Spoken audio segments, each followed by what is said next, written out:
Convido a psicóloga Mara Cabral para que possa fazer também a sua explanação. Eu queria primeiro agradecer o convite do vereador Walter Gomes. Até outro dia, esse era um assunto sussurrado nos nossos consultórios, não é, Regis?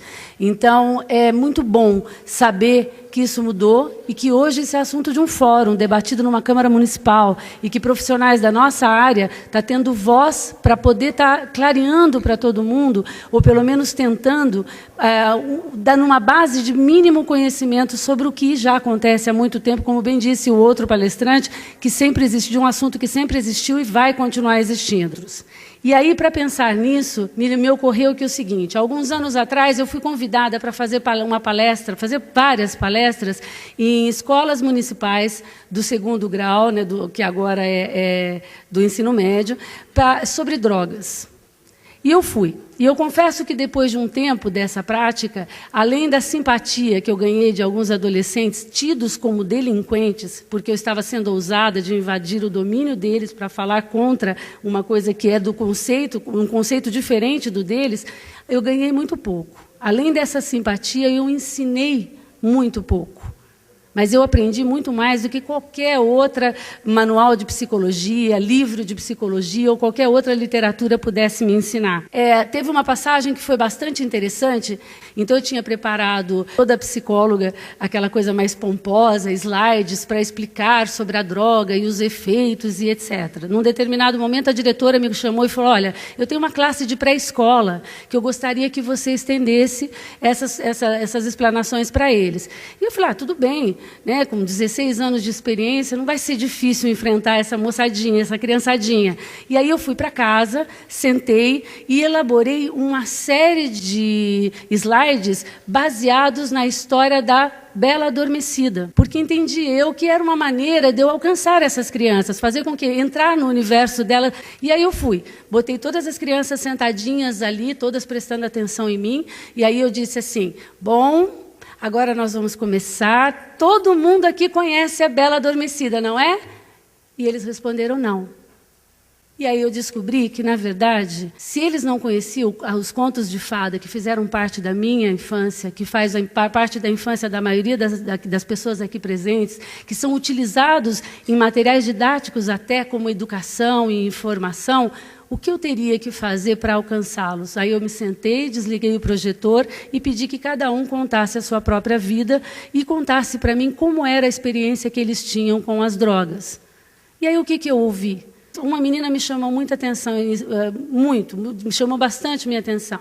Ela foi me apresentada pela professora como suicida, que ela tinha tentado 2 vezes o suicídio, ela tinha 9 anos, que o pai estava preso, que a mãe era viciada e que o irmão era traficante. Como é que eu descobri isso tudo? Porque eu vim com aquele também famigerado preconceito de dizer para ela: olha, não pode conversar com estranhos na porta da escola. Por quê? Perguntou ela. E eu disse: por quê? Porque o estranho pode te abordar para te entregar drogas, coisas que te farão mal. Ela falou: mas tia, quem faz isso é meu irmão. Ele não é estranho para mim.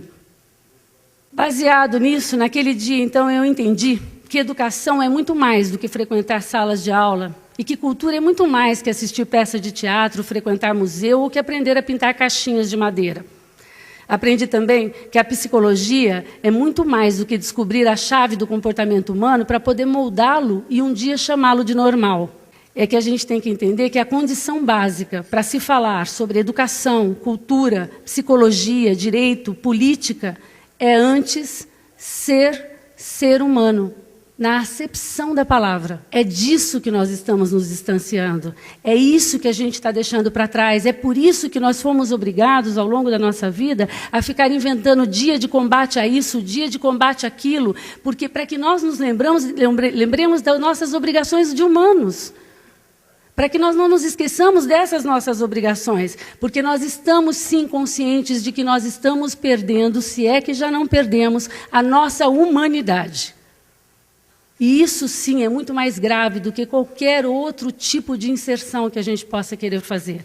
Perguntas que vocês devem estar se fazendo quando se fala de pedofilia. A pergunta é quem, onde, quando, por quê, de que jeito, quem, em nome de Deus, teria coragem de fazer isso com os nossos filhos? Essas são as nossas perguntas. E como cidadã, eu respondo, vereador, digo que para mim não importa. Não importa quem, nem porquê, nem de que maneira, nem o que motivou, mas eu não quero saber quem é, nem porquê, e nem justificar quem está fazendo. A pedofilia é um crime. Enfim, para mim é um crime, porque ela é um rótulo, ela é uma marca, ela é um símbolo que o indivíduo carrega para o resto da vida.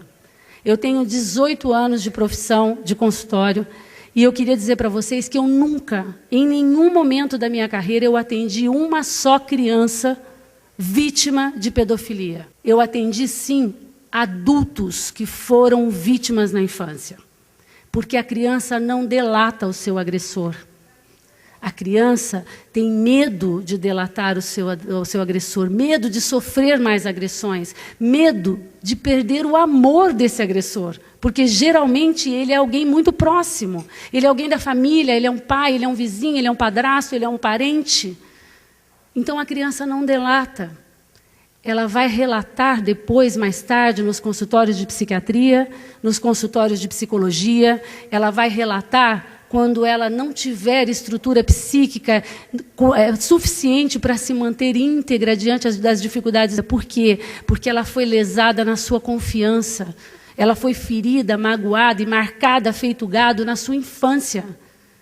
No momento em que as pessoas que deveriam cuidar e zelar por ela a maltrataram. Eu preciso dizer que o pedófilo, ao contrário do que se imagina no imaginário coletivo, não necessariamente a vítima da pedofilia vai se tornar um pedófilo, mas necessariamente ela vai se tornar para sempre uma vítima, ainda que se torne um pedófilo. De qualquer maneira, como cidadã, esses seres humanos pedófilos têm que ser detidos. De qualquer maneira, eles têm que ser separados da sociedade, porque eles perpetuam a pedofilia. Obrigada.